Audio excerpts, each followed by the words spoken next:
అలాగే మోహన్ బాబు అంటే ఎంత అభిమానం చూపించేవారంటే ఏలూరులో సూపర్ స్టార్ కృష్ణ ఎంపీగా పోటీ చేసినప్పుడు తెలుగుదేశం పార్టీ తరఫున మోహన్ బాబు వెళ్ళి ప్రచారం చేశారు. అంటే కృష్ణకి వ్యతిరేకంగా చేశారు.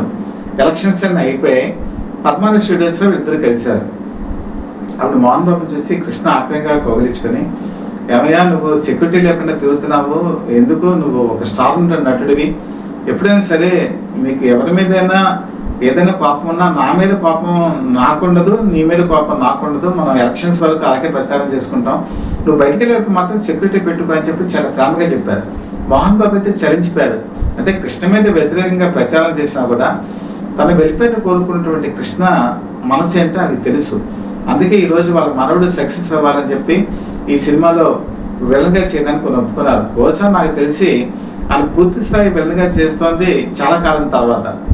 ఒక విధంగా కన్నప్ప సినిమాలో కొడుకు గురించి ఆయన మహాదేవ శాస్త్రి క్యారెక్టర్ చేసినా కూడా ఈరోజు మరి జయకృష్ణ గురించి పూర్తి స్థాయి విలనిజం ప్రదర్శించబోతున్నారు.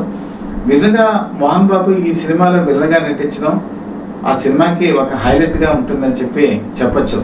కాబట్టి ఈ ప్రాజెక్ట్ ఇప్పుడు మంచి క్రేజీగా అందుకుంది. అలాగే ఈ సినిమాని పూర్తి స్థాయిలో కూడా హాలీవుడ్ స్థాయిలోకి ఎక్కించాలని చెప్పి అక్కడ ప్రయత్నాలు జరుగుతున్నాయి. కాబట్టి ఒక మంచి కథనం అలాగే ఒక మంచి విలనిజం ఉన్నటువంటి జయకృష్ణ సినిమా మీద ఈరోజు సినిమా ఇండస్ట్రీ అంతా కూడా దృష్టి పడింది. అలాగే ఈ ప్రాజెక్టు తర్వాత జయకృష్ణతో కలిసి అనేక సినిమాలు చేయడానికి కూడా అనేక మంది నిర్మాతలు ముందుకు రాబోతున్నారని కూడా సమాచారం.